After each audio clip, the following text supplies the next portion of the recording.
On today's episode of Titus and Tate, the dream is dead. Yes. Abandon all hope.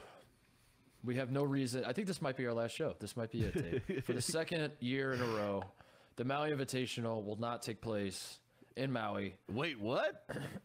Yes. I don't. It's real. There are my nephew, Tate, my 2-year-old nephew.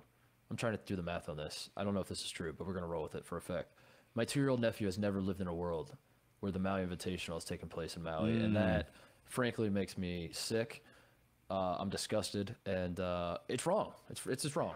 Yeah, it's frankly wrong. And you and I, when we got back together and decided to do a podcast, it was, over the idea of that, look, we get to go to the Maui Invitational and own the Maui Invitational and launch our show from the Maui Invitational. And that, so far, has been the only time that you and I have been able to go to the Maui Invitational. Yeah, exactly. That's all we had was once. We just had one time. It was great. If you missed the news, it didn't. You know what the saddest part about it is that this wasn't as big of as news as it should have been. You know, like it happened, and people were like, "All right, probably, I don't know." Like, it's not like, and that in and of itself is sad. That it's like just become like normal. That the Maui Invitational not taking place in Maui. Anyway, if you missed the news.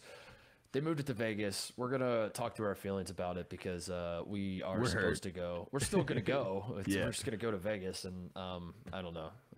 Vegas is not Maui. Vegas is the Maui of Southern Nevada. I've heard it be called that. Yes.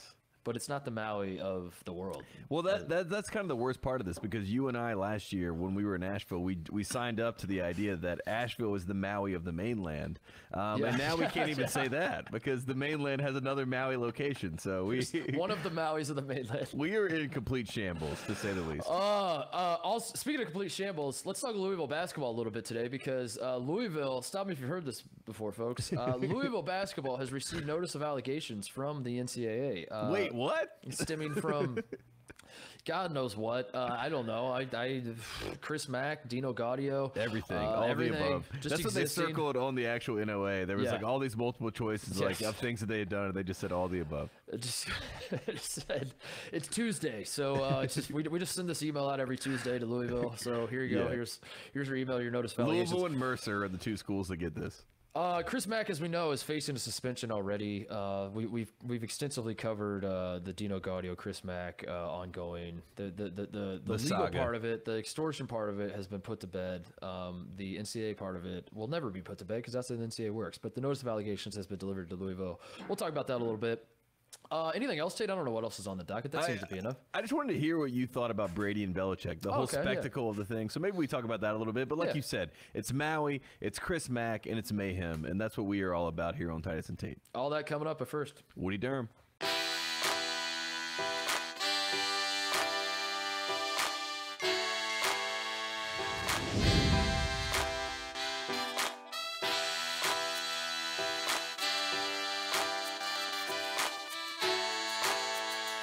As not first reported, it was going to be first reported by Titus and Tate, but John Rothstein scooped us because Rothstein got the same text. Stop me if I'm wrong, Tate, but Rothstein got the same text you did that said, like, "Hey, don't release this information." But we might be moving the Maui Invitational to Vegas. It was supposed to be like behind closed doors. This is a decision that's being discussed, and now we are getting confirmation that it's going to happen. But please do not share. But once you send it to the newswire, that's what Rothstein basically is. He is the newswire. He is the ticker. Maybe that should be his nickname. You know how he gives everyone else a nickname? Yeah, the ticker. That's who he is. He's the ticker and takes the lick bottom and keeps line. On ticking. John Rothstein, just like a clock, just keeps on ticking, never stops. So he immediately. I mean, I got that text, and then I look on Twitter, and John Rothstein had tweeted it within 18 seconds of the text being received. So like. That's how he, handled his business. And then I was just going to send you a text, but then I was like, I might as well just send you John's tweet because that'll seem more official anyway. No, you did text me. You did text me. Oh, I did? Okay. Yeah, you texted me. You're like, hey, I think I sent the tweet to other people then. That's why I wanted to start with the Rothstein part because you texted me to go, hey, don't make this public. This isn't like we can't talk about this yet on the show or anything like that, but they're going to announce soon that Maui is getting moved to Vegas. And by soon, I meant 18 seconds later. And then I was like, damn, that sucks. And then I got on Twitter literally less than a minute later, and John Rothstein said the 2021.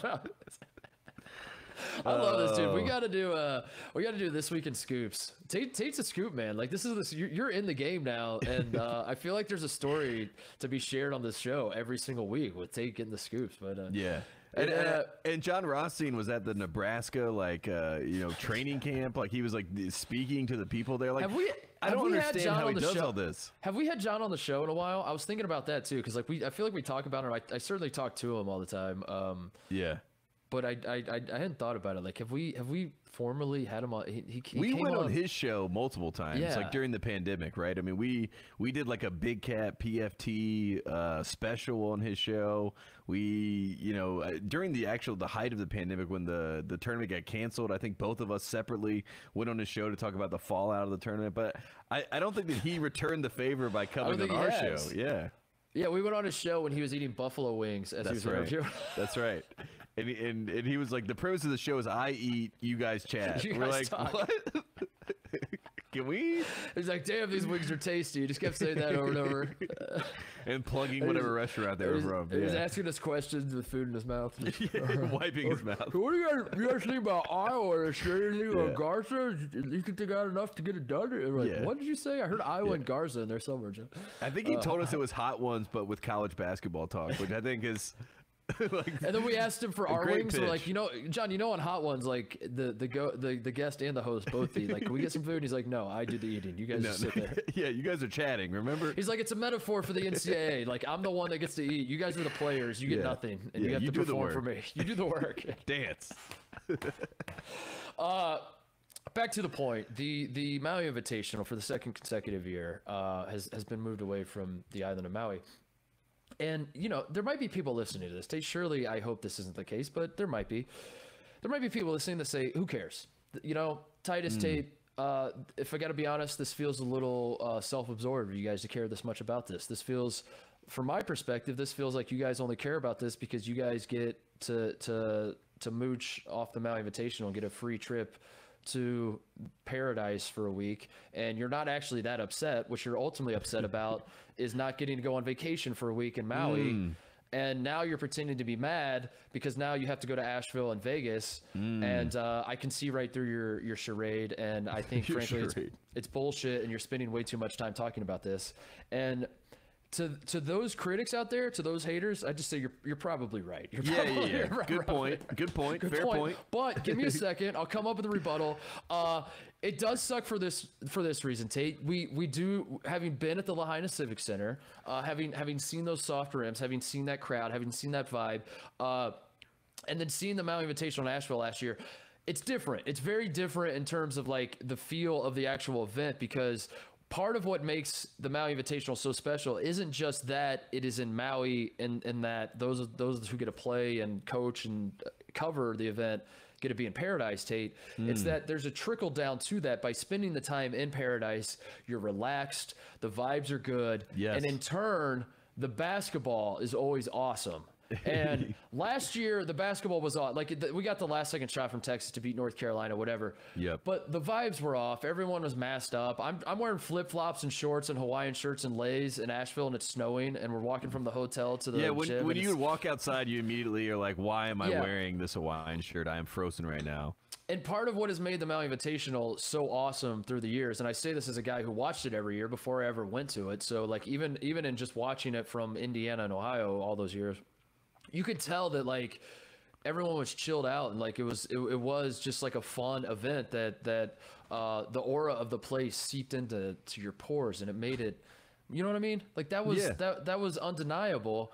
And now you're taking that away from those guys, and I'm worried. And I think we should also be focusing on, everyone's focused on the real going away tour, the real farewell tour, which is Coach K's final season of college basketball. Folks, this could have been Mike Bray's farewell tour in Maui for all we know. Yes. It is not guaranteed that Mike Brady is going to be back in Maui. We cannot assume that. To me, that was the biggest headline of this announcement. It was my mind. Yes, of course, like you said, we go to us because, people are selfish. So we go to our experience. We say, how? What about me? Yeah, what about me? How am I not going to be able to go to Maui? This is ridiculous. This is what I signed up for. But then after I got over myself, I went directly to one of my personal heroes, a man who wore shorts while coaching a game in 60-degree weather in Chapel Hill, Mike Bray, a man who made Maui a moment, a man who made Maui a movement, really, right? That made people want to go to Maui and be a part of that vibe, that experience, like you're saying. And without that, what is Mike? Because this was the year that Mike Brady was going to be a sleeper team. He was going to be back. Yeah. He was going to be back. Yeah. This was the year. This was the year. This was all part of the plan. Was Mike Brady wins in Maui? And I think part of the plan of Mike Brady getting back wasn't even necessarily his team winning basketball games. It was Mike Brady winning America's heart. It was us as a college basketball community falling back in love with Mike Brady. America's sweetheart. This is Meg Ryan doing a Netflix series. Yes. Mike Brady has been out of the collective national college basketball consciousness for a couple years. Notre Dame hasn't been quite as good. Dick Vitale isn't going to Notre Dame quite as often to cover their games and pumping Notre Dame's tires. There's no Digger Phelps on College Game Day. Yes, you know what I mean? There's a lot of slowly waned away. Yes. You see all the mechanisms at play here that have and Notre Dame football isn't a total joke anymore. There's still a joke. Yeah, still a joke. There's still a joke. Absolutely, no question about it. Continue to be a joke. Yes. Yes, absolutely. But they were good enough to where, when you mention Notre Dame, people want to talk about the football team over the basketball team, which 5 or 6 years ago, that wasn't the case necessarily as the Pat Connaughton era, the Jeremy Grant era. The Elite Eight era, where every single year it was just these guys might go to the Final Four. Ooh. Yeah. Yes. So my point is, all that has slowly started to unwind, and we had in our heads that Mike Brady was going to get us back, whether Notre Dame was going to go to a Final Four. I mean, we weren't that crazy. Maybe they would. Doesn't matter. The point Sweet was, 16. The point was, Mike Brady was going to win America's hearts at Maui somehow, some way. It was going to happen, and this very well could have been Mike Brady's last trip to Maui. He's 62 years old now. That's not there is still a world I think the template for Maui trips is what was it, every 5 years they try to do something like that? Yeah, every 4 or 5 years. 4 or 5 years. So, he could be 67, 66, and he'll still be coaching in Notre Dame in 5 years, right? He might get another trip to Maui. They tried to fire him last year. Remember they tried to fire him, Tate. The students. Yeah. 5 years is a long time. 5 years is a long time. Roy Williams gave very little heads up that he had enough, and he just up and quit. There's no telling. It hasn't even been 5 years since Roy Williams won a national championship, and he's already out of his job. He was already this is too much. I'm out. Yep. So I want to believe that Mike Brady will still be coaching Notre Dame. That Notre Dame will get another shot to go to the Maui Invitational in 5 years. But we cannot take that for granted. We cannot. That's not something that I can take. I'm comfortable taking for granted, and for that reason, I'm devastated. We have to get Mike Brady back to Maui somehow, some way. We have to make it happen. I think so too. And with Mike Brady, you mentioned that it was good for America to fall back in love with him. I think his team needs to fall back in love with him, with what he is. And I think the best version of Mike Brady happens as we talk to Matt Farrell and some of these Notre Dame guys we've known over the year. The best version of him is in Maui when he is, shirt out, chest out. Just having the best time that he can possibly have, and entertaining the people of Maui and entertaining the media and all this. This is how you curry favor. It's what Mick Cronin did a little bit when he went to the Maui Invitational with us. He came out late to the luau. He made some joke about his team. He's like, I love wearing flip flops. I've never been to a concert before.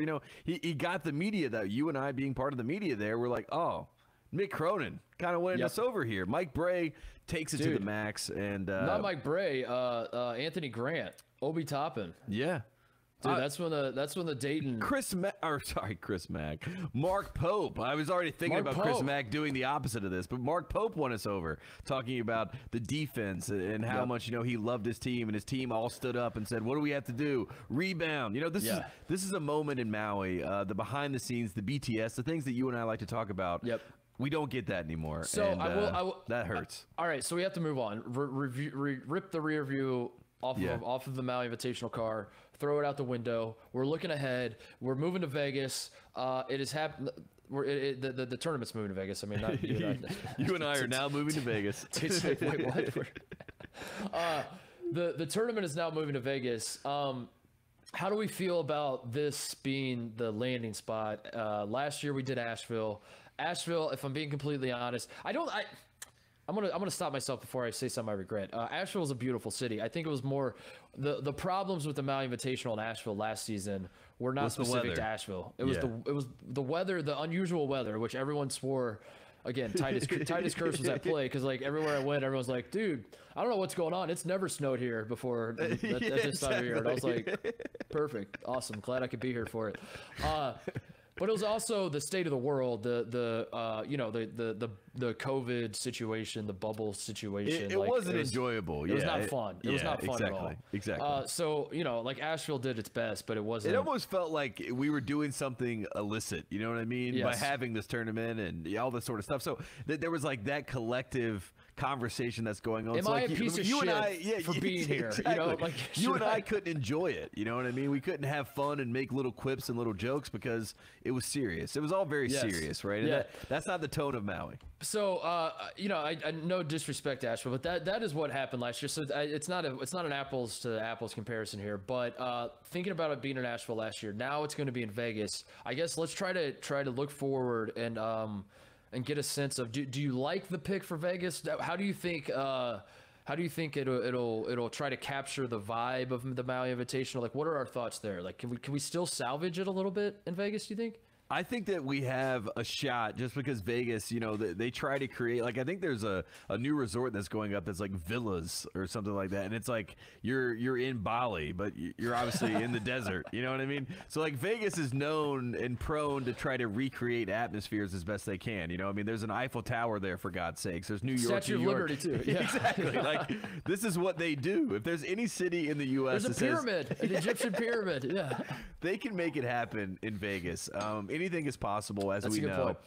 So I think that's the good news. I am concerned about the surfboards. I'm also concerned, as you brought up before, there are other games that are going on in Vegas at the same time, which that throws a whole different wrinkle into the Maui experience. I hate this part of it. We're Maui guys. We'll always be Maui guys. But we're also journalists. Guys. Yeah, we're college basketball guys, and we owe it to our audience to report the truth. And the truth is, on Tuesday, November 23rd, as the Maui Invitational is going on, the Maui Invitational games will not be the best college basketball games taking place in America, or not even just America, in the city of Las Vegas. Yes, where we will actually be currently. So that's going to be a fine line for us. Yeah, what do we do? That's a tough one because Gonzaga and UCLA will be playing right next door in Vegas as the Maui Invitational is going on, and I really hate that part. So I'm trying not to focus on that too much. Is there a way we could do both? I don't know. I think there could be a way that we could do both. Do we even know the venue yet of the Maui Invitational? Is it Orleans Arena? Why don't they just? No, I don't know the venue. Because that's the other part. Because like, there's three options when you go to Vegas. There's Orleans Arena, which has had Thanksgiving tournaments and stuff like that before. There is T-Mobile, which is where the Aces play, and then there's Thomas and Mack, where UNLV and NBA Summer League. Where is it? I got it. It's Mandalay Bay. Oh wow. Yeah, Mandalay Bay Resort, because it's so like I don't know, they're going to do it because no, it's probably in one of those arenas where they do all these boxing matches. Right? Yeah, and they just you're throw right. a court down and because I don't know, but you're right though that those are usually the venues. But I guess usually those our are top three choices. Up. But I think you're right. I think they're just going to slap a basketball court in the middle of Mandalay Bay. So there you have it. That's where we're going to be. They should do it like they should play the Gonzaga UCLA game. We should get like an AAU environment where you just throw two courts next to each other and play them at the same time. Yeah. And let us all watch. That's a T-Mobile. That's got to be a T-Mobile, right? That's a 5-star. Or at the Raiders. Do it at the Raiders Alliance. Yeah, do it at Alliance. Or Allegiant. Sorry, Allegiant Stadium. Alliance. Yeah, who cares? The Alliance. They should call it the Alliance Stadium, and then we play our championship there. Yeah, there you go. Throw two courts in the middle of the football stadium and just have the games both going on at the same time. We could all and then somehow LeBron is there, and it's like all the AAU dads are there. We're like, what's happening? It's like Vegas basketball. This is what you expect. This is I guess there's this slight sliver of optimism as well about it being moved to Vegas. I do think if not the Maui Invitational, the one thing on our basketball calendars that we get irrationally excited about. I mean, we get excited about a lot of things, but the one thing that we get more excited about than probably most other basketball fans, most other basketball media people, if not the Maui Invitational, is probably Summer League.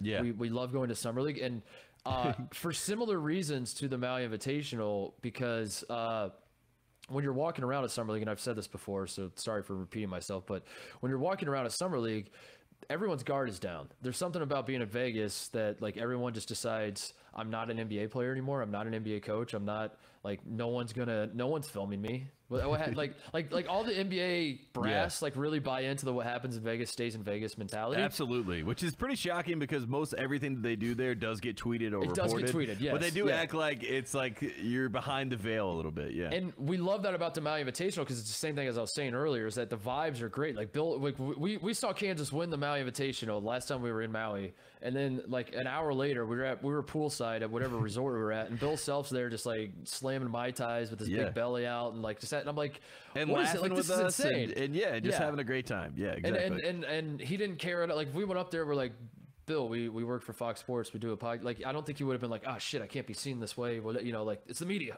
Like, cool, brother. Cheers. You know, like there's a certain aura to the place that just makes everyone chill out and not care about all that stuff.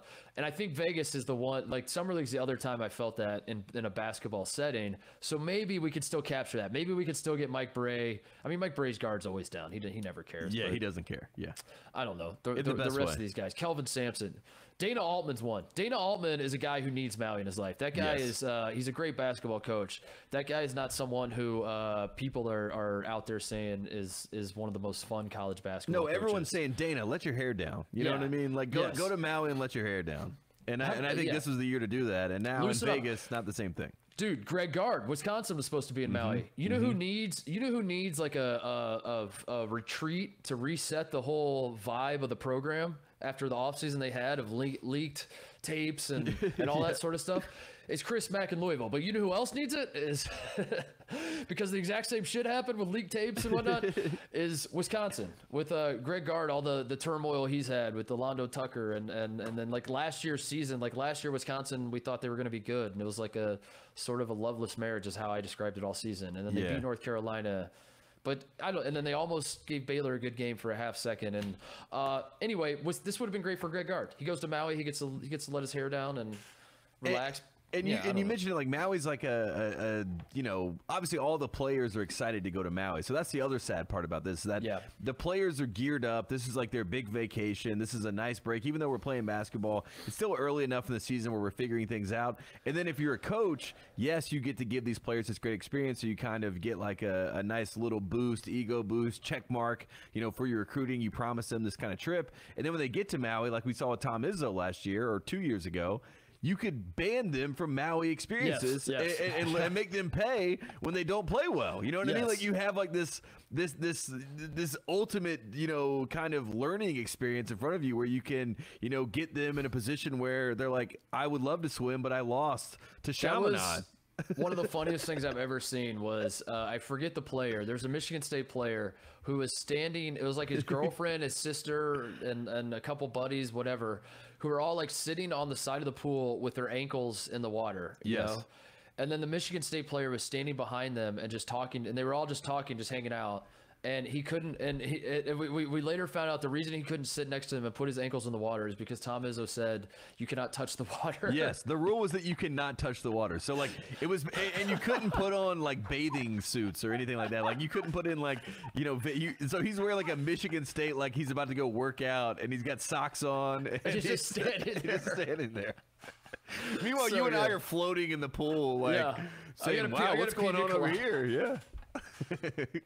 I'm yelling at some of the guys we were with to like go get me another pina coladas. And then meanwhile, Dayton, like Jalen Crutcher's like doing like cannonballs into the pool. You know what I mean? So like Dayton's having like this great time, and then Michigan Anthony Grant's son's just bombing a football with Obi Toppin and on the beach, and Michigan State's like, damn it, we blew it. I wish we could have fun. Yeah. But yeah, to your point, this is a reward for the players. The players will not get their reward that they deserve, the trip to Maui. So with that in mind, Tate, I'm going to say it. I'm going to say what I think all of America is thinking. Brad Davison not being able to go to Maui in his senior year, I think he should get an extra year. Yeah, I think he should be able to come back next year. One more year. And Wisconsin gets to go to Maui. I think we need one more year out of Brad Davison after this season. I do think that Maui should work a way where they stagger it out, where maybe over the next 2 years they add in like a separate tournament, so like the two years of these teams like Texas, North Carolina, Wisconsin, all these guys come and play in a separate Maui Invitational. That would be that's my goal, you know what I mean? Like to pay it forward that these kids can come back and play. Who knows? That's not a bad idea. A G League tournament. Or just like an off-season tournament would be cool. Yeah. You should do like a G League tournament. Like all the guys who were on these teams that are now currently in the G League. Yes, they get to go. When they're like 28. Yes. Just have them come back and play. Make an all-star team with all those guys, and they play overtime elite in Maui. Done. I saw it. I would watch it. I would watch it. That's all it takes. All right, so Maui Invitational going on in Vegas. We will be there for it. But as we said, Gonzaga, UCLA going on at the same time. Can I just throw out one last hypothetical before we move on to Chris Mack? If someone had told you when we were in Maui in 2019 that the next 2 Maui Invitationals would be played, one in Nashville and one in Las Vegas, what national tragedy would you have think had happened for that to be the case? Because I think if you gave me that premise, I wouldn't have been able to guess one. You know what I mean? Because it's too, you would have to think like Maui went underwater or something like that. Like it doesn't exist anymore. I would have thought, but obviously it does. Not even trying to use hyperbole or anything else. I would have thought like somebody like bombed the Lahaina Civic Center or something. Yeah, like something like happened. There was like someone like put a bomb in the Civic Center and set it off, and like it exploded. And now there's a huge like. I guess they don't have hurricanes on the West Coast. It's tsunamis. It would be a tsunami. That hit, like a tsunami, however you say it. A tsunami hit Maui and just like obliterated the Lahaina Civic Center. They're rebuilding it, and they need 2 years to rebuild it or something. I never would have thought. I don't know. That's what I'm saying. And you would never even have thought, like, I mean, obviously you watch movies, but like you hear global pandemic and you assume that it's, they're like, that's not going to happen. There's no way that. So even if someone in 2019 had told me that, I'd be like, yeah. And meanwhile, crazy enough, literally the global pandemic was happening while we were in Maui in 2019, Like COVID was like if you do the timeline, like COVID was beginning at the end of in November, right when we were in Maui. So we were quite literally there in Maui as all this was beginning. So, fun fact. Yeah. Hold on. You're right. You're right. I am right. That's what I'm saying. That's how long it's been. That's how long we've been in this world. Oh my God. Because we're like 4 months away from the world shutting down. In November 2019, you're 4 months away from March 12th when the world shut down. I was so excited for this season, and I'm gonna keep saying this over and over. I really wanted one of my goals for this season as we covered college basketball to use the word COVID or pandemic or whatever as little as possible. Yeah. Just don't say not to ignore the reality in front of us, but just like. I don't know. We all get it. We all know what's going on. We all know what happened, why it happened. Yeah, I don't need. Yes. I don't think America needs me coming on a podcast being like, and as we know, there's this situation unfolding. Let me get you up to speed on what's happening around me.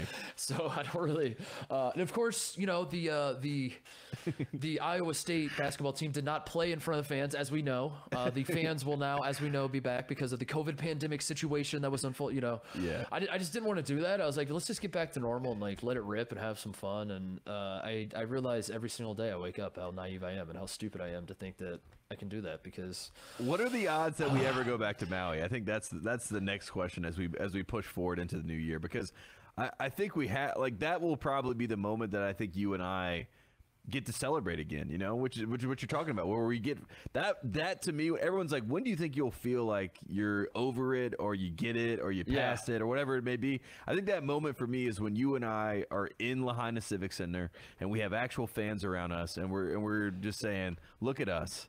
I can't believe we did this. We did it. Yeah. We did it. We're back. Which is going to be a long. I remember asking that might be 2020. It might be when Mike Bray comes back at age 67. That might be the time that you and I have that moment. Do you remember doing a show? It was about a year ago. The answer is no, by the way, because who remembers anything? That's literally. But for some reason, I remember this because it probably just sticks with me how stupid it was at the time for me to say this, and it's like funny to look back on. When I thought like we were on the verge of being not out of the pan, but just like things were gonna go back to the way whatever that means. And I asked you that question. I was like, when do you feel like, what will be the marker for you that everything is back? That like okay, this feels normal again. This feels whatever. And because I asked you that question, and my answer to you was when we're back in the dark room with Kyle, just hammering beers and we get just having a merry old time like we used to do back in the day. And I thought about that like a couple weeks ago. The dark room's literally shut down. It does not exist. It does not exist. Yeah. Kyle moved away. Like he moved to a different part of LA. And it like kind of hit me like, oh, so yeah, there it's just I guess. Yeah. All right. I guess that's. Well, it kind of says it. You know, there what is I mean? no going back. The point is there is no going back. Yes. It's just like you just like kind of keep going forward. No, the only way is through. And and as you're in the middle of the forest, if you start looking back too long and try to get back to the light that way, that's how you get lost forever. You know what I mean? You have to just keep pushing through, and that's all we're trying to do on this show as best we can. As we're pushing through, if we keep pushing and we look up, and by the way, nice little subconscious plug to pushing through. With, Tate Frazier that's the point, man. You gotta push through in this life. Please subscribe to Pushing Through wherever you get your podcast. You push through, and hopefully you have come full circle in some way, and we're back in Maui. I don't know. Who cares? We're going to get back to Maui. That's all I wanted to say. I wanted to get our listeners excited about the idea that they're going to see us back in Maui at some point. It's not over. Here's an idea. If the Maui Invitational never goes back to Maui, we go back to Maui and we start a Maui Invitational with like local kids ourselves. Yes. I think that's what... that would be honestly epic if we started our own tournament in Maui. We should have... And it's just you and I playing horse against each other. That's how it starts. Everything starts with one game, and then we start reaching out to programs. Because I think Belmont would go to our version of the Maui Invitational. They would, yeah. And we bring it's Belmont versus Chaminade. Yeah, and that's it. First game. It's the only game that happens, and whoever wins is our Maui Invitational champion. Speaking of, we should also go to Alaska and start a new tournament. Because, yeah, that's a great idea. Because the Great Alaskan Shootout, the last one was 2017. Is there are no Division I schools in Alaska, right? I don't think so. Division I Alaska schools. Anchorage is like division list of college. They're FCS, programs. Right, or whatever they call it, whatever. Yeah, there's University of Alaska Fairbanks. They have men's basketball. There's a University of Alaska Anchorage. Those are the two. Let's see here. Alaska Fairbanks. Does it have division? What their sports are? I'm trying to look it up because I think I have this idea where like Hawaii plays Alaska, and it's just like whoever won last year gets the home court advantage. Yeah, so we're battling every single year to see who gets the tournament next year. Yes, yes. You know what I mean? That. I like that. Whichever one between Fairbanks and Anchorage is, I assume it's Anchorage. Anchorage has to have the bigger school, right? It's Alaska Anchorage versus Hawaii, or maybe it's Chaminade. Maybe it'd be better if it was Chaminade. No, we take Chaminade away to our new tournament. You know, that's the big pull. Yeah. Everyone's like, oh my god, they got the silver swords. We'll workshop this. As you can tell, we're just completely delirious about the idea that we can't go back to Maui. So now we're just making up, you know, our own version of the world. That's the world we live in, dude. Yeah, I mean, they called it the Maui Invitational. They played it in Nashville. Like you can't, like whatever we come up with isn't gonna be dumber than that. Are you kidding me? I think they should change the name. I think it's a Frank Lucas moment where it's like we have to insist that you change the name for this year. You know. Oh man, I want to pivot to Chris Mack, but I feel like we can't. We need a better transition. So let's just take a break. We'll come back and talk about Louisville and Chris Mack and everything going on over there. Perfect. All right, Chris Mack, Louisville update here. I don't know if this is turning into a segment on the show, but maybe it should be. Maybe we just put our L's up, you know, and then L's up this week. Let's talk about Louisville. How big of L's are? How big are the L's that Louisville's taking right now? I don't know.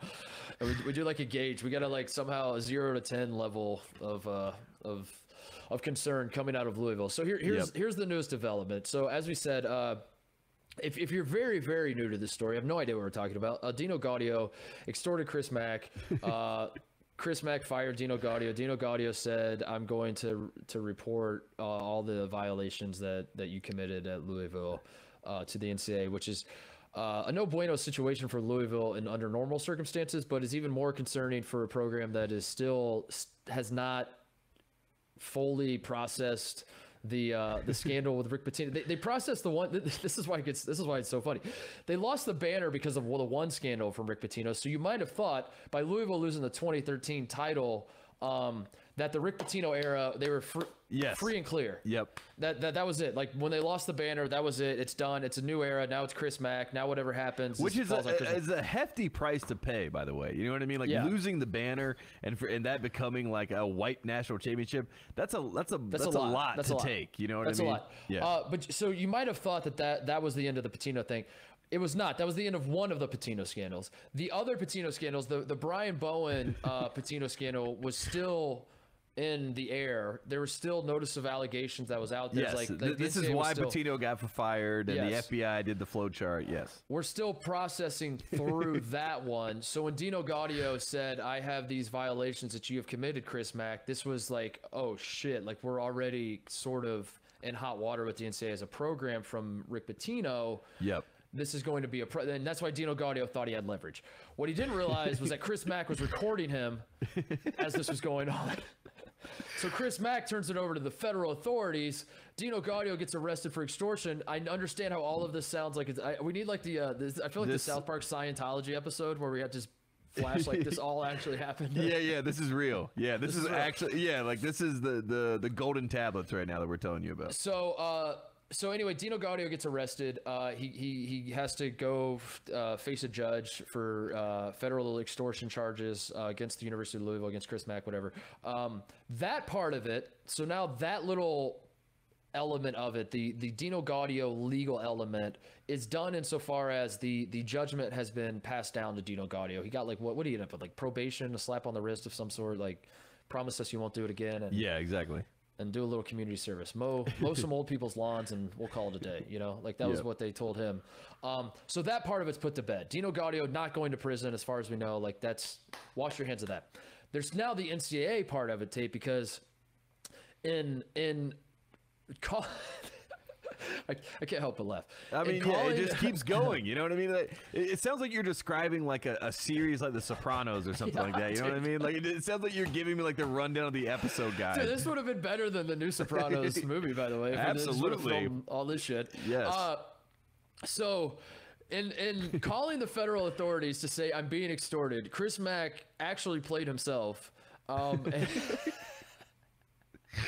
Because now all the NCAA violations have come to light, which, like, granted, in a vacuum, they are not a big deal. Most NCAA violations at this point in 2021 are not a big deal at all. Like, I think it takes a lot for the general public to care about literally any NCAA violation. Absolutely. You know? Everyone hates the NCAA. There's no reason why they want to be on their side. Exactly. Pretty much anyone. But even what Louisville is being accused of, the notice of allegations, most of the stuff they did, if it would have happened 20 years ago, it still would have, like, on my radar, I would have been like, I mean, really cares. It's the context that matters, Tate. It's the context of Louisville already having an open investigation, of Chris Mack being hired to kind of clean up Rick Pitino's mess, because Rick Pitino was not fired for being a bad coach. Duh. He's one of the greatest coaches in college basketball history. He was fired for being a bad coach. Yes.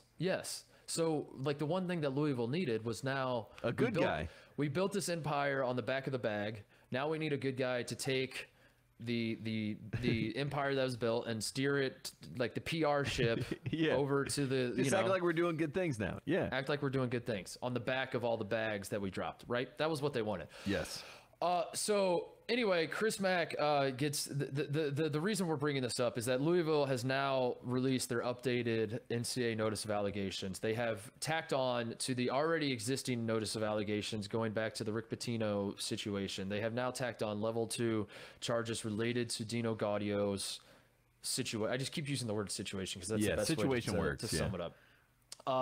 Where there is a potential charge that is being levied against Chris Mack, where, long story short, Chris Mack did play himself. He is now facing NCAA trouble. Louisville is not, like, the NCAA is toothless. We know that. They're not going to do anything. I think, like, what has got to be so disheartening for Louisville fans, and we have Mike Rutherford coming on the show a little later to talk. I'm joking. Sorry, Mike. What is so disheartening, and what is almost... it's not worse than NCAA violations, but, like, where Louisville fans have probably arrived with all this is, like, the bad PR continues. Like, I think if you're a Louisville fan, you're just at a point where you're like, for the love of God, can we get one headline that's not like, this is bad for Louisville? Yeah, right? Exactly. And the answer is no. Another bad headline for Louisville, and that's pretty much it, Tate, is that the Pitino era is not even put to bed. Chris Mack has level 2 charges against him. Louisville missed the last NCAA term. They missed they just missed this past NCAA term. They missed 2021 NCAA term. 2020 they would have made, right? Yes. But it got canceled. Point is, it is not going well for Chris Mack, and I guess, like, maybe that's where we take this discussion, is we can briefly just, like, you've sold all of your Chris Mack stock already. Yeah. Chris Mack was my, I saw Chris Mack as an 11-year-old. This is in 2003. When he was 11? When I was 11. Okay. When I was 11. I saw Chris Mack as an 11-year-old. And I, observed him at the camp. He was always very kind. This is Skip Prosser's basketball camp at Wake Forest. So Chris Mack was like, hey, when he moved on to Xavier, as a fan, I would always just pull for Xavier. I'd always pull for Chris Mack. And when the zip him up situation happened, as you know, Titus, I'm on Xavier's side. And look, I'm a public school kid, always will be, always public schools first. But I had like a soft spot for Chris Mack and for Xavier. So, that was just kind of where I was with all of it.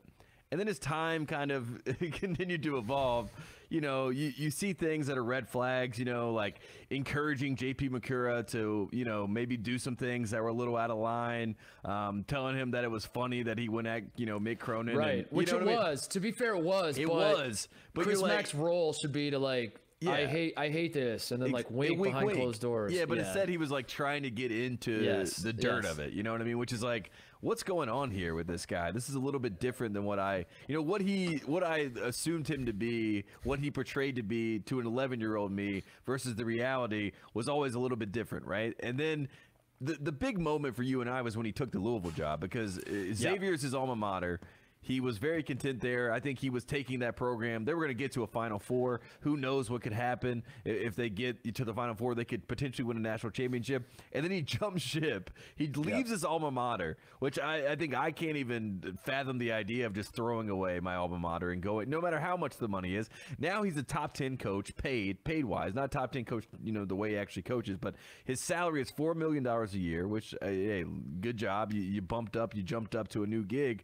And since then, Titus, I think it's all gotten to his head a little bit, and he has acted out in ways that I cannot condone, and that's why you're saying I sold his stock in probably 2019, but I still had a little bit of hey, I hope Chris Mack does well. But after all the Dino Gaudio stuff, because Dino Gaudio also at that camp, great guy. After you do that to Dino Gaudio, an old friend, someone that's looked out for you in this coaching business.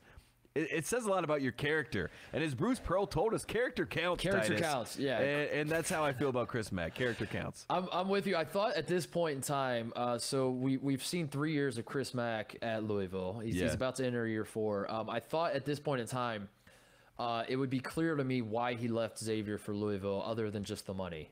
I would, because when he left Xavier, you already said it, Tate. It was his alma mater.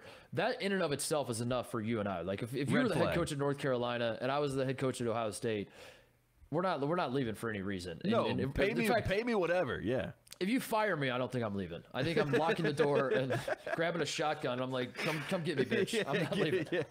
Yeah, you make me leave. Yeah, make me leave. But yeah, like I'm not. That was a red flag. But I want to give people the benefit of the doubt, and I said to myself, like, I'm sure it's going to be clear to me. Like, I'm sure I'm the idiot. That's like a default that I work on. Like when I don't see something clearly, I go, okay, I'm sure I'm the idiot here. Let this all play itself out. I'm gonna look up in 3 or 4 years, and I'm gonna say, I get it now. I understand why Chris Mack left. He wanted to coach in the ACC. Louisville is now competing for national titles. He probably couldn't have done that at Xavier. Xavier, the Big East has dissolved, and Xavier has found himself in Conference USA or something. And like wow, that was what I thought might. That's the extreme version. But you get what I'm saying. That maybe it'll all play itself out. That like he knew something I didn't, or like he met with the AD at Xavier and learned something, whatever. And we look up now. In 2021, going into the 21-22 season, Chris Mack has made a massive mistake leaving Xavier. I cannot, like, there's no two ways about it. I don't care how much money this man has made. What an idiot. I agree. If you're a Xavier fan, I think fan, that's the takeaway. What an idiot. Yeah. If you're a Xavier fan, listen, I know you're not hot to Travis Steele. I know he's not like the answer. I know Travis Steele isn't probably necessarily a guy that you're like, we had, when you're thinking about the long line of coaches that has been there, Skip Prosser, Thad Matta, Sean Miller, Chris Mack was awesome at Xavier. I was going to say, all of those right there are all hits. Yeah. All hits. All had great runs at Xavier.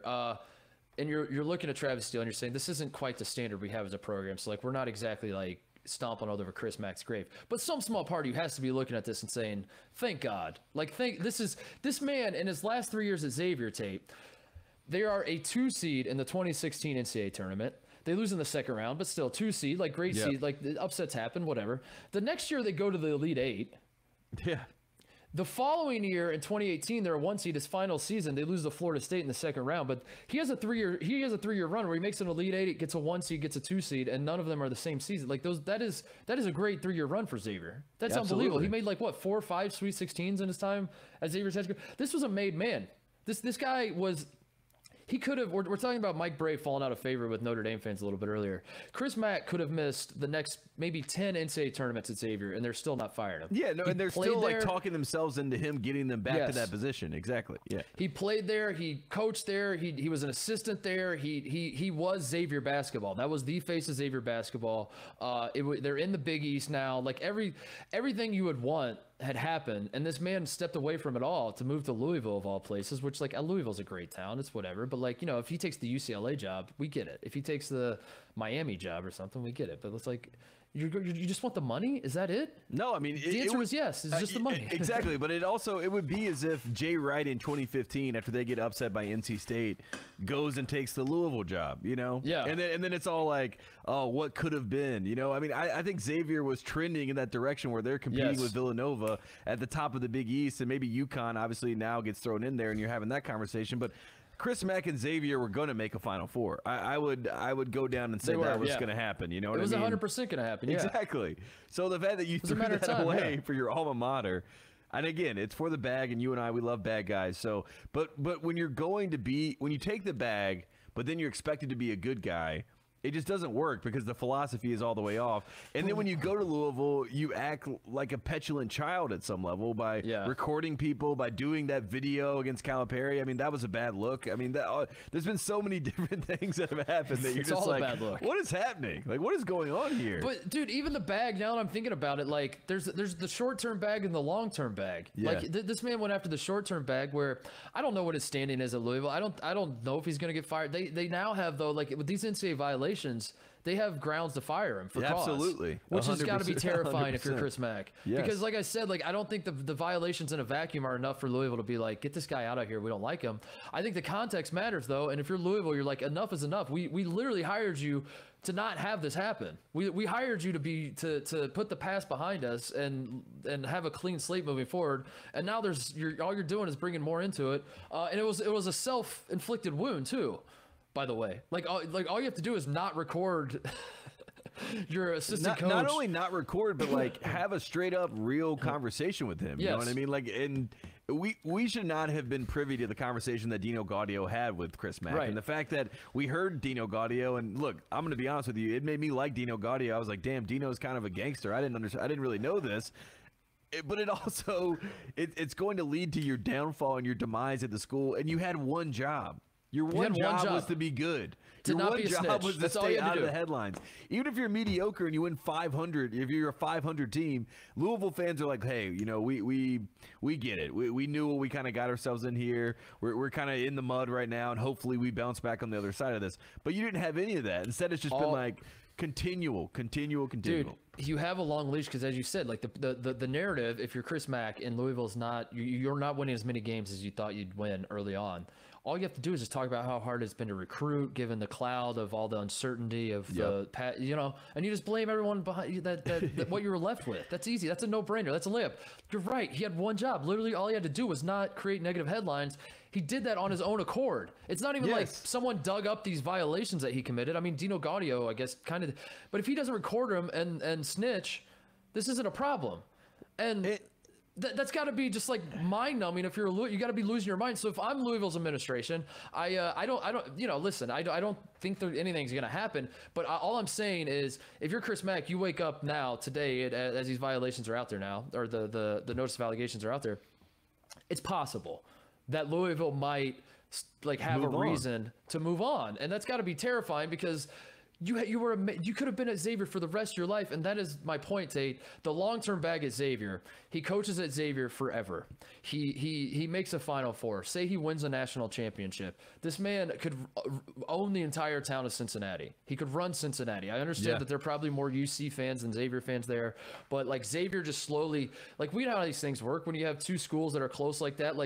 one starts winning and beating the other team's ass, like all those kids growing up in that city are going to start gravitating towards that. Yeah. And the Xavier empire just starts spreading across all of Cincinnati and bleeds into Kentucky and bleeds into Indiana. And suddenly Xavier is competing with Villanova, as you said, because that's where the program was left when Chris Mack left. It was like Villanova was still better, but Xavier was right there. It was like a true contender in the Big East. That's all we've ever wanted as a national college basketball fans, is like somebody compete with Villanova. Just give us one team. Give us one team. Yeah, exactly. And it was Xavier. And everything was perfect. And it's his alma mater. And this man could have coached there for 30 years and just been an absolute god in Cincinnati.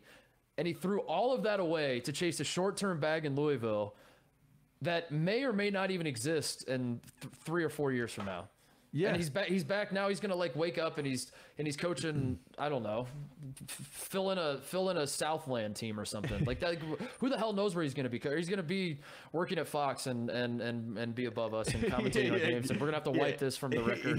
He starts his own podcast, and we're done.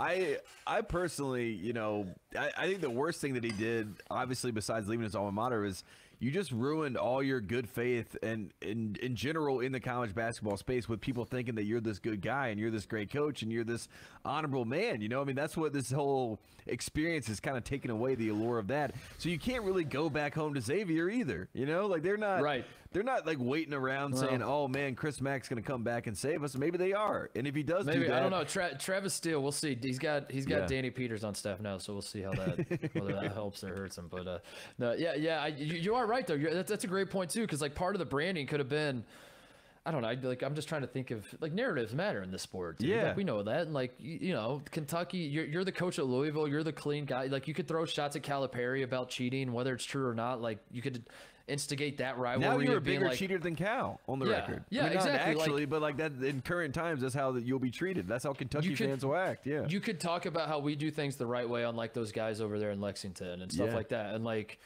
you're taking shot. Like I don't know, like that could have been an angle, but now, as you said, like you're no better than you're worse than them, and it's no. And any coach or any person that has principles reads that story, especially knowing if you know the Gaudio, Chris Mack, Skip Prosser background.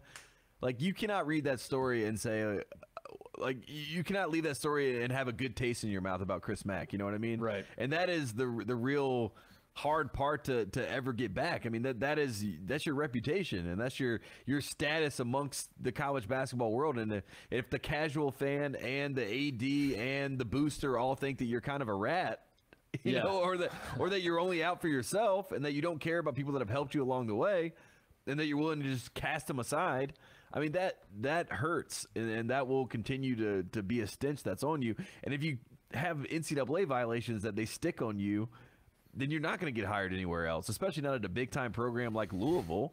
I mean, it's all a mess. You know what I mean? Mm-hmm. And from the start, it was a mess. When he announced that he was going to Louisville, you and I had a podcast, and we were like, what is happening here? Like, what does Louisville know and what does Chris Mack know that we don't know? And it turns out nothing. He just jumped for the bag. He just saw the bag and went for it. And God bless you. I mean, he got it. Like, he is making a lot more money than he would have at Xavier, but for how long? You know? Yeah. This is like the Dennis Schroeder, you know what I mean? It's like take what you can get here, you know what I mean? Don't do this long-term play like it's all going to work out and you're going to get this massive max extension. It's not necessarily the case, especially if you're, you know, he's probably won, you know, he's probably got like a 600 record at Louisville, you know, like you're not blowing people away with these great wins that you're having at Louisville either, you know. So now that they have a reason to fire you, they're chomping at the bit. So that's not good. There's also this we got to talk about, which is I'm putting together this pattern of guys who leave Xavier because Sean Miller out of a job right now. Yeah, Sean Miller is no longer the coach of Arizona. You know, whether he was successful in his tenure in Arizona or not depends on. Maybe that's the new is Scott Drew a good coach? Was Sean Miller successful at Arizona? yeah. Wasn't a successful tenure. Was he a good coach at Arizona? Was that a successful run? And because you could really argue either way. So the last Xavier coaches before Chris Mack was Sean Miller, who got fired from the job he left for. Yep. Thad Matta, who got fired for the job he left for, which is not exactly, you know, a fair way to bullet point that tenure at Ohio State, I don't think. But I think if you put Thad Matta or Sean Miller at your blue blood school or top level school to come there, there's 100% answer to Thad Matta as opposed to Sean Miller. Yeah, I'm just no, but I'm just saying just to differentiate those two experiences. Yeah. But for the narrative I'm building here, Thad was technically fired when from the school that he left. Jumped to. He jumped Xavier for. Who was before Thad? Skip, right? Skip. Well, he passed away. Yeah. At Wake Forest, so that's not fair. But I don't know. I guess that might make a strong. That might like make my point for me as well. I don't know. Because Pete Gillen was before Skip Prosser. He went to Providence, and then he wasn't fired at Providence, right? He went to Virginia before. He did the Shaka move where he's like, I'm about to get fired. He got ahead of it. Because he and Shamgod beat Duke. They beat Wojo and Duke in the tournament. That was like their big moment. And then he jumped from, exactly. And then he like 2 years later, he was Shaka like, at Texas. Get out of here. You can't fire me because I'm gone. Like they knock on the door to fire him, and there's a note on the door that's like, gotcha. I'll see you at Virginia. See. So yeah, all these coaches that left it. What was I gonna say? Skip Prosser was in a good position, by the way. Like Wake Forest was. That's part of the tragedy of all that was like Wake Forest was cruising with Skip, so like maybe that's not the good. But the point I was making is like all these guys that have left Xavier, maybe there's a silver lining for that if you're a Xavier fan. Is like time and again, basically, you know what? Forget all the other guys. Stop at Thad. Just Sean Miller and Chris Mack both left for greener pastures. Yeah, and they both have found themselves in this position. The lesson being, it's not always greener. And and if you would say, and Xavier is enough of a whatever you want to call, they're enough of a program that has the cachet to actually win at the highest level, I think, at least to get to a Final Four. I mean, they've been right there on the precipice. So the fact that, it's being treated as that can't be the place where you do it, I think is patently wrong. And for it to be someone who played there, like you said, and someone who coached there, and them to give up on the dream, that hurt even more, and I'm not a Xavier fan, but like it hurt to see that, be like the reason why I have to jump up because I'm trying to win it all. I think he could have done it at Xavier. Now Chris Mack can't go home, and it's just it's a total runaround. Xavier is an awesome basketball school. I guess what I want to say. That's a great way to put it. Their arena is amazing. It gets so loud in there. Their fans are awesome. Like you got a great rivalry with Cincinnati. You know what I mean? It is.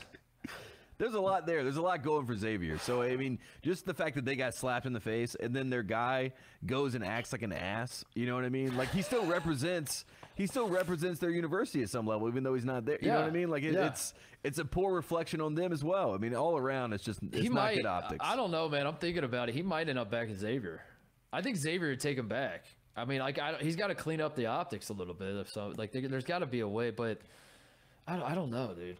Who cares? We don't need to worry about that now. No, I mean, we all I know is that you and I, we sniffed it out from the start. It did not seem right from the jump. And, I hope Chris Mack could win me over or win the public back over by maybe being vulnerable and maybe being, forthright and honest with this whole experience by saying, hey, I took the bag. I was in over my head. I had a bunch of boosters at Louisville telling me that if I didn't fire my staff, that I was going to get fired because they weren't recruiting at the clip that we should be recruiting. You know what I mean? Like if he gave me like some real story behind it, and maybe that happens after you lose Louisville, then of course I'm down to listen because I want to like Chris Mack. But based on the actions and the outside looking in, it's just a complete debacle. What if I just remembered this. Wasn't his wife from Louisville? Yeah, I think what if that's it? That's the explain it. That would have been fine. I would hear it.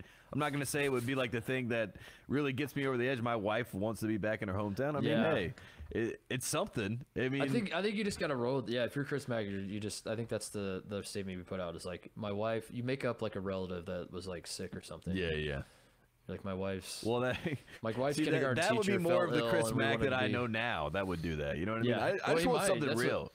I think that's how he wins us back. Is he's just like my wife's kindergarten teacher fell ill. She was very close with her, and she wanted to be closer to her in the last stages of her life. So we decided. So I did this out of the goodness of my heart. Yeah. So my bad. Yeah. Sorry, I'm a good person. Okay. I'm sorry. Oh, his wife is named Christy too, right? Yeah, it's Chris and Christy. Yeah. That should have been our first red flag, honestly. Chris and Christy. I think so too. Could you marry a girl named Tate? No, absolutely not. In fact, you know a funny story? I went on a date with a girl that was named Tate, and it was honestly trippy. It was super trippy. And like, his people, you know, one of her friends was there and they were like yelling Tate, and then I'm turning around, she's turning around. You know, it was a nightmare. And I couldn't imagine having like a Chris and Christy situation. That sounds like a nightmare too. Didn't Madison Bumgarner date a girl named Madison Bumgarner? Which I would do. Like, if there was a girl named Mark, I would not date her. If there was a girl named Mark Titus, I would be like, this is too funny not to do this. Yeah, we got to do this. We have to go on one date at least. That's what I did with the Tate thing. I was like, how many other Tates am I going to meet in this life? You know, especially girls that are attractive. Got to do it. Got to go out for one. But it was too much. That's what Chris Mack did, and then he got caught. Also, her name was it was like a longer version. I can't remember what it was. Like, but Tate was short for something else, and I was like, I don't think Tate's short for that. Titania? You know what I mean? Well, in my head, I was like, I thought it was Tatiana. Tatiana, you know what I mean? that's what it was.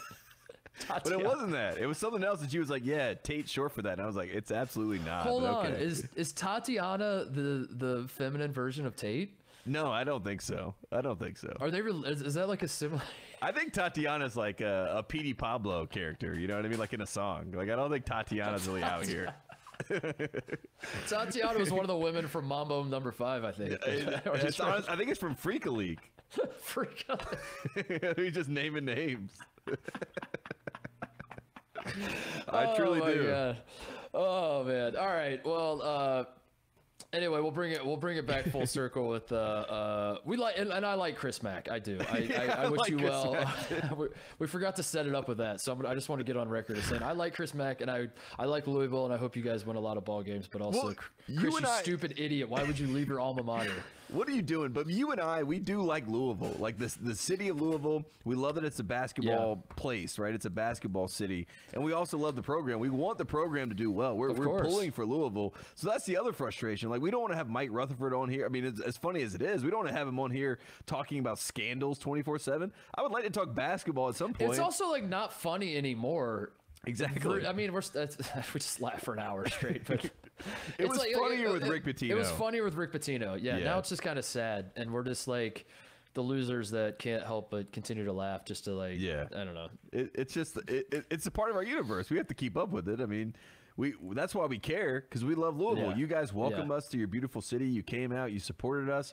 So we want the best for you. We're trying to. That's the. It's not because we're trying to put down Chris Mack. It's because we want the best for Louisville. I think that's what we're saying. We do want the best. We're just like the bad friend in the group that, like, you have a buddy who starts to make some questionable life choices, and as he makes like one or two, everyone's laughing at him. Like, what are you doing, dude? Like, I don't know. Some guy goes out and just gets a tattoo on his forearm of a show that's gonna not exist a year from that time, and you're just like, dude, what? And you laugh at him. What a bad decision. And you laugh at him about that. And then he makes another bad decision, and you laugh about that, and you laugh. And as the bad decisions start piling up, inevitably, or hopefully, someone in the group who's the good person will be like, this isn't fun anymore. We have to, like, should we do something about this? And then as the bad decisions continue to pile up, the group as a whole slowly starts to be like, oh wow, this isn't, we really should talk to Mike. Like, this is bad. What is he doing with his life? And I guess my point is, Tate and I are the last holdout friend that is like still cackling. No, we're Howard Stern, and Chris Mack is Artie Lang, and we're just like, keep going, Artie. And Chris Mack just stabbed himself in the stomach, and we're like, yes. We're like, do it again. Exactly. Us and the Whack Pack are like, let's go. Oh man. God. Oh, that's so good. That's a great analogy. Great poll. Great poll. Round of applause for Tate for the Artie Lang poll there. That was great. All right, shout out to closeouts. What do you want to do? Tom Brady? You want to talk about that? Yeah, quickly. Why not? I just want to shout out the fact that, like, Boston media, I think you and I always joke about this, but Boston media, they own the media space. Don't I know it? I cannot believe that this game got so much traction last night as far as, like, Tom Brady running out of the tunnel. Tom Brady, won't he get a hug from Bill Belichick? It was honestly, it was more of a soap opera than a football game. But I just wanted to get your thoughts because, one, about the soap opera, and two, I thought that Bill Belichick versus Tom Brady, like, as much as going in the game, I was like, it's always been Tom. It's always been Tom. I give Tom all the credit. I love that Belichick kind of did his best to expose Tom's, like, he knew his tendencies. You know what I mean? A little bit, like, he knew that Tom has a read on what the defense is giving him. So every single play, he showed something, and then they changed it post-snap.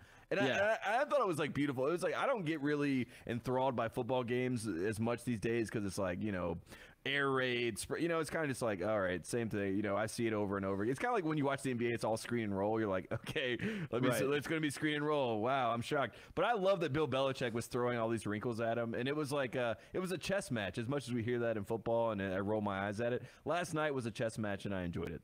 Yeah, it reminded me of when I play beach volleyball against people that know what they're doing in volleyball, and I'm playing defense, and my strategy is spider monkey is what I call it, where I just start running and waving my arms and and then I have people on my team that have like played professional volleybal, and they look at me and they're like, "What are you doing?" Like you realize by doing that, like you're not really doing anything because they know that you're not gonna block the. And I was like.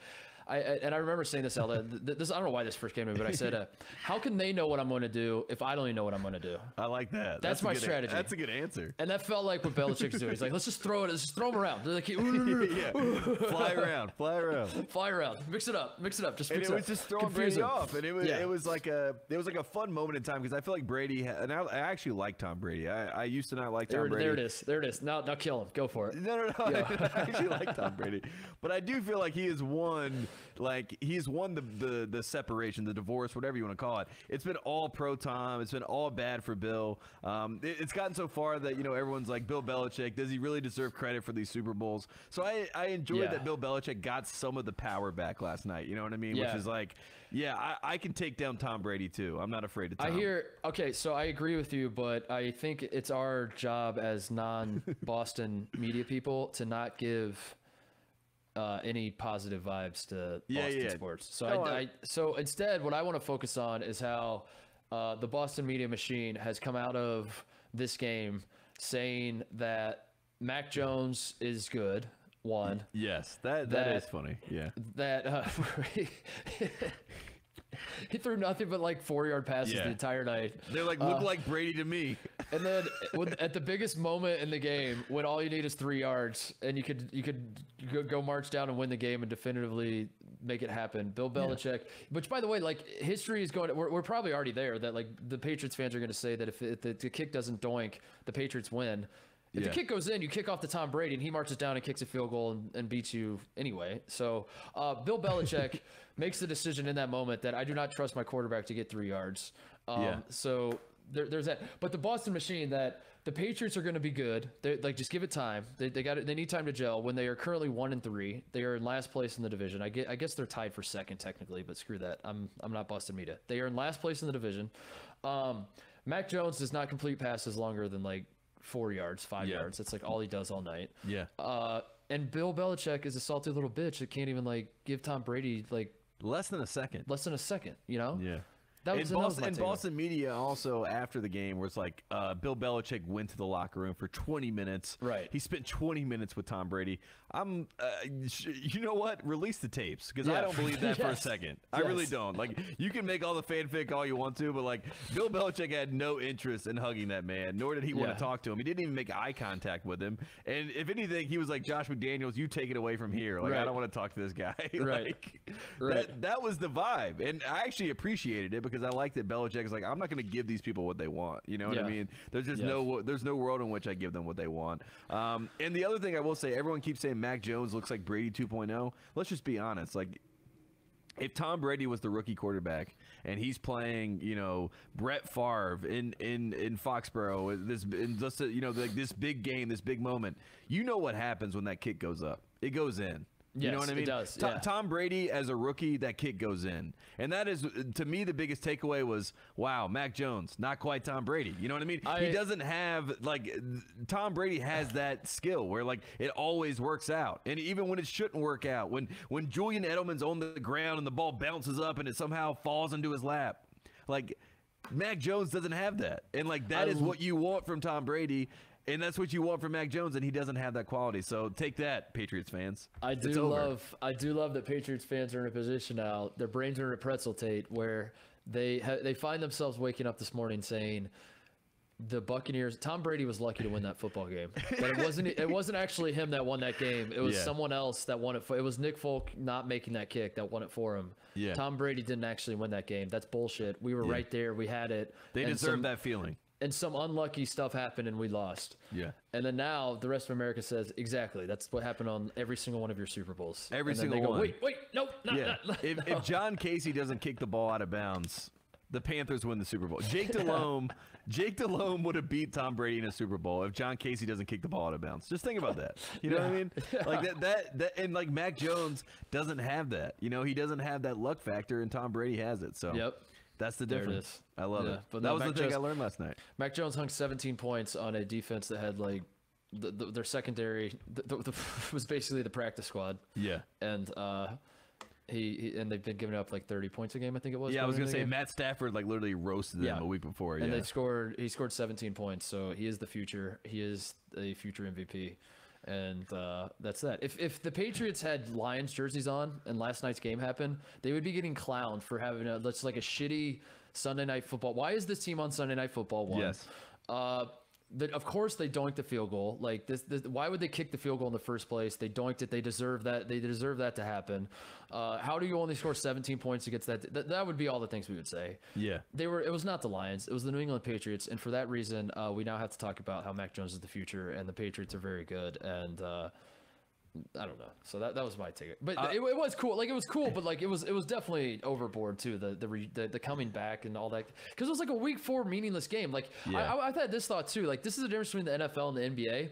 The NFL doesn't need to do this shit where they like hype up these storylines and all that. If Adam Silver was given this game, he would have played it on opening night. Yeah, exactly. He would have played it on Christmas. Yeah, he would have played it on the last night. He would have like the Patriots and the Buccaneers would have played 12 times this season. Yes. Or last season actually. 100%. But the NFL, it's just a random week 4 game that they throw on Sunday night because NBC's like, yeah, we want that game. Let's put it on Sunday night. But otherwise, there was nothing special in the NFL's eyes about the scheduling of this, which is how we should have treated it as NFL fans, you know? Like, we shouldn't be sucked into the NBA mindset of like, oh my God, off-field storyline here. This is crazy. That's not what the NFL is. It's on-field, baby. Yeah.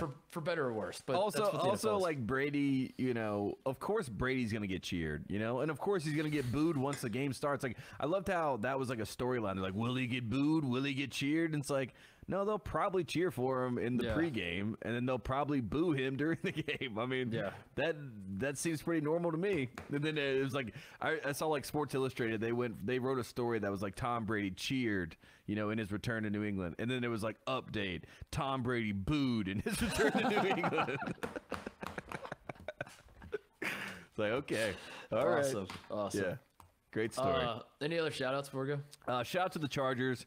I know I joked on the show that all my tickets are going to be for sale, but Titus, I'm going to be at the game tonight. Monday Night Football. John Gruden. Yeah, everyone's listening to this after the game already happened, so tell me, how was it? Like, what happened? What happened out there, Tate? Huge game. Derek Carr balled out. Raiders get a huge victory in SoFi Stadium. No, I really hope the Chargers show up. I'm 0 for 1 as a Chargers fan. I saw Greg Zuerlein make the game-winning kick for the Cowboys. That was the last time I was in SoFi. So I'm hoping for some better odds this time, but you know, we'll see, man. I love the Chargers, but you beat the Chiefs. You're kind of you're riding a high. You know what I mean? But the Raiders are also undefeated. They need to lose a game, so let's go Chargers. Bolt up, baby. Have you started saying we yet? Yeah, I already say we. So there are other season ticket holders that are around, you know, my seats, and they're all Chargers guys, and I speak to them like we. I talk to. They probably think I'm from San Diego, honestly. Like if you ask the people around me, they're like, "Where's that kid that sits in 5? Where's he from?" They'd be like, "Oh, definitely San Diego kid." Definitely. Yeah, he loves the Chargers. That guy loves the Chargers. He grew up on the Chargers football. I fell down. I collapsed when Zuerlein made the kick, as if it broke my heart. This always happens to us. Is what exactly. I was like, Chargers curse.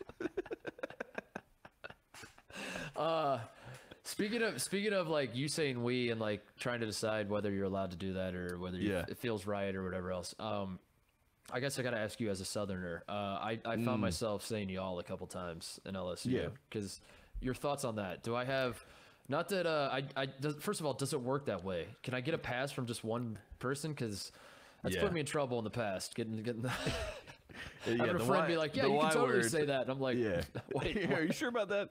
Have you checked with the delegation? I think that y'all to me is a word like, first off, I hate you guys. when any like there was like a friend of mine, and his dad was from Northern Virginia. He always be like, you guys, and I used to annoy the hell out of me. So one, if you say you guys, I'm always like, no, I can't deal with that. And plus, y'all, in a world where everyone has pronouns and all this, y'all is very inclusive. You know what I mean? When you say y'all, you're like, this is for everybody. This is like, I'm speaking to everybody, whatever your creed, color, religion. I don't give a shit. Y'all need to shut up. You know what I mean? like that is a powerful word. And for me as a Southerner, I say that most everyone should use y'all. So I do not. I do not keep that away from people. I want them to use it. So I think did we talk about this? I talked to Charlotte about it. I don't remember. But my dad has started saying y'all because Indiana.